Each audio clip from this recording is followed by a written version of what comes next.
Hello, I'm Connie Swain, the Connector, connecting you with your next real estate dream. Are you thinking about selling your home or maybe another piece of property? I'd love to help you with the process. In this video, I'm going to walk you through what it takes and what you can do to get the most bang for your buck with the sale of your home. The first thing you really need to do is decide if you really want to sell.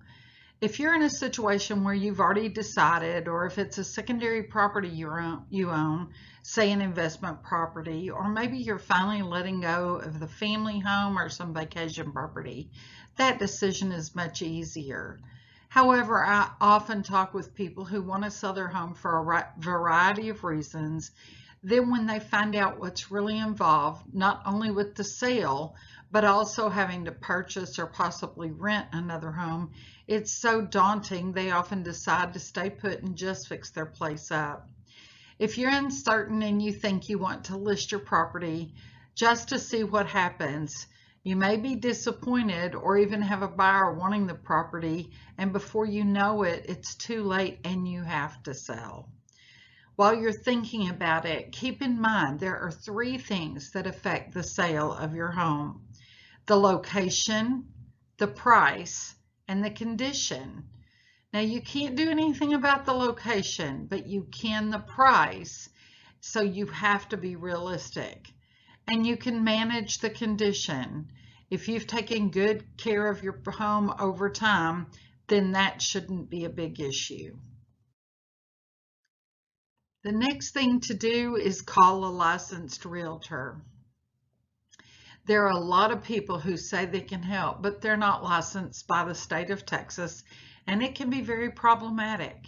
Keep in mind, a conversation is free, but a licensed realtor can help you understand the process, give you an idea of the true value, not just what you think you can get, as well as any other issues that you may not be aware of. Let them come and look at the property, give you input on what you may need to do, and walk you through the process. It's worth your time, believe me. In today's real estate environment, there are a lot of ways to sell your home. The first one is a FSBO, or for sale by owner. While this may seem like the best, it can also be the biggest nightmare, especially if you are not an experienced seller. While you can pick your price and load the photos onto any online site, you will be meeting the buyer, showing the property, fielding calls. Then if you do get an offer, one of you will have to write a contract, and a title company can help with that. Then you'll have to deal with repairs, the lender, the appraisal, the survey. And if the property doesn't appraise for what you thought it would bring, you'll have another decision to make. Then there are discount or flat fee brokers, and there's a lot of these out there. Some agents discount their fees for the sellers, but be sure and get clear information from them regarding the services they offer. Many just put it in MLS and that is all. They don't market the property or even babysit it through the process. I know of a seller who had to handle all negotiations, showing, etc., even though they paid a realtor. As well, many discount brokerage companies may deeply discount commissions, but the other fees are often offsetting any profit that can be made. Make sure you do your homework well.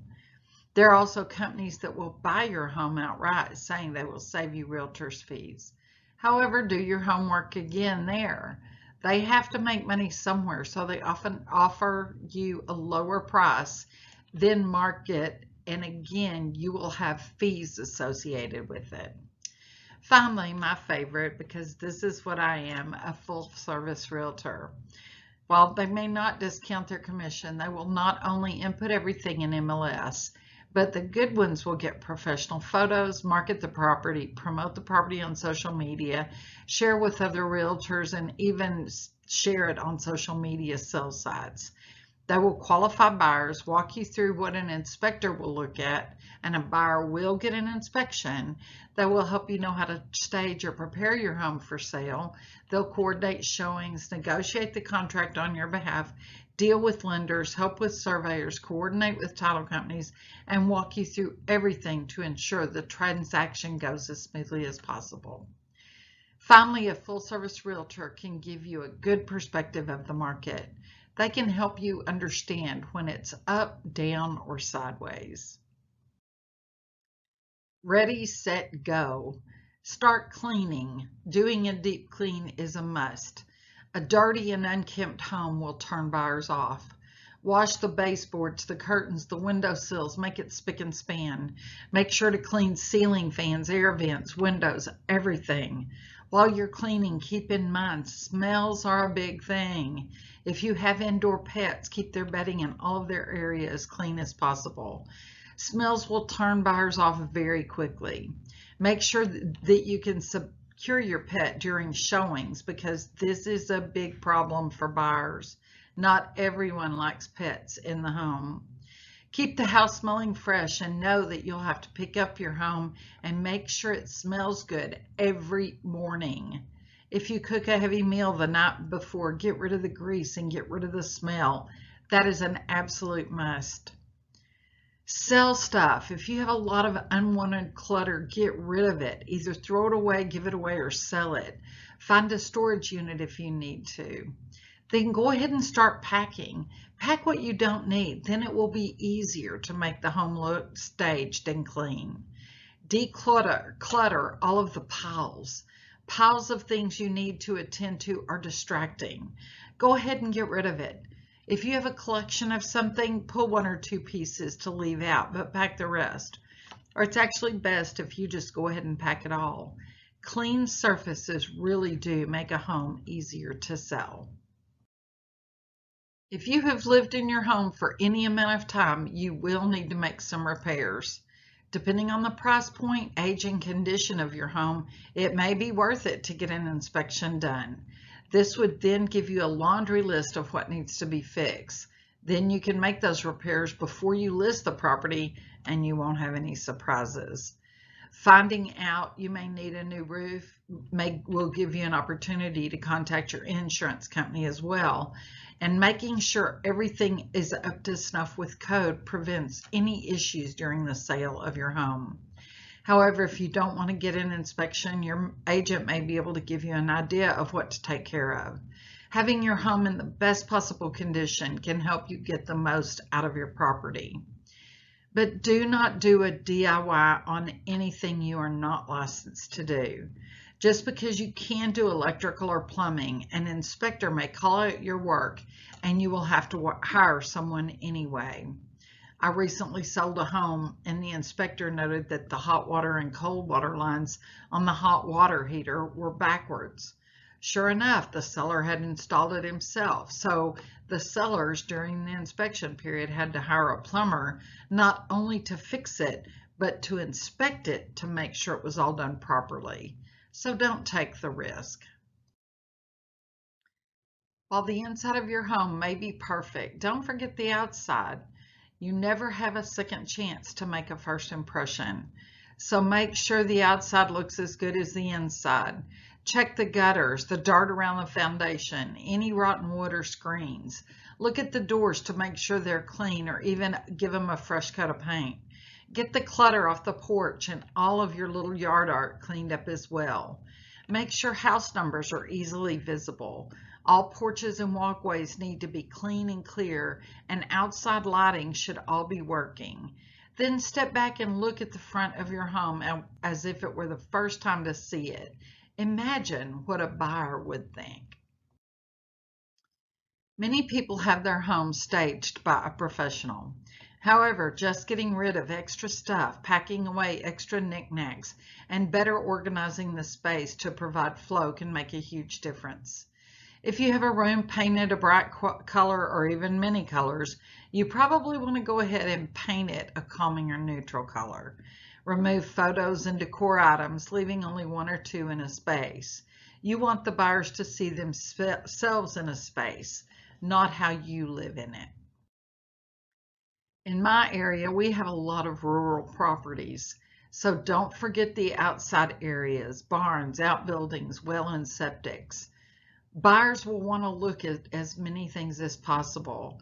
They may not be able to look at the septic system, but they will want to look at the well and inside any outbuildings.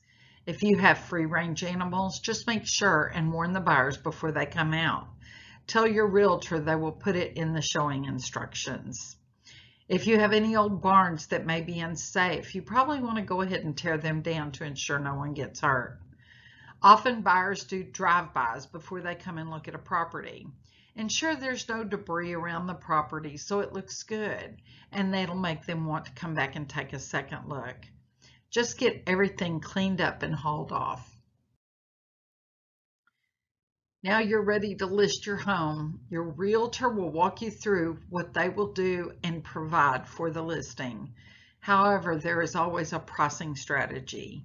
You may think you just put a price out there and someone will pay that price. That is rarely the case. In a hot market, we had times where people paid above asking. However, the market's shifting and that has probably ended. If you list your property too high, it will sit on the market for months and you'll just get upset with your realtor for not getting it sold. If it's too low, you may be leaving money on the table.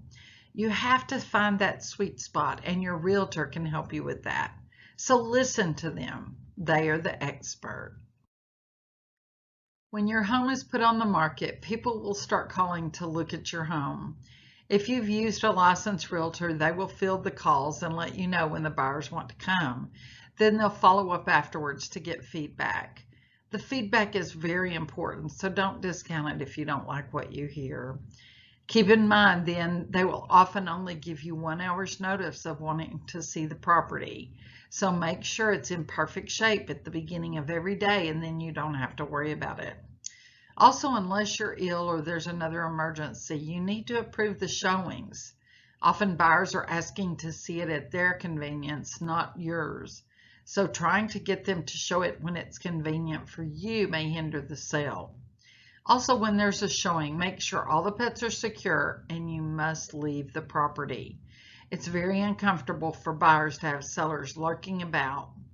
The realtor showing the property is licensed and is responsible to ensure that the buyers are qualified to buy the home and will protect the contents. If you do not use a realtor, then you will have to handle all of this yourself. It can be a huge inconvenience. Once the home's been shown, now you have an interested buyer and negotiations begin. Keep in mind, while it may seem very personal to you and the buyer, it's a business transaction. So try to keep your emotions out of it. A low offer is not always a kick in the gut. It could be driven by the buyer's budget. Other times, buyers really insist on negotiating, trying to get the best deal. Let your agent advise you on how to handle it.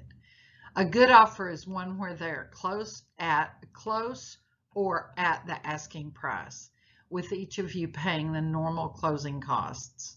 A great offer is at or above asking and the buyer offering to pay some of your costs.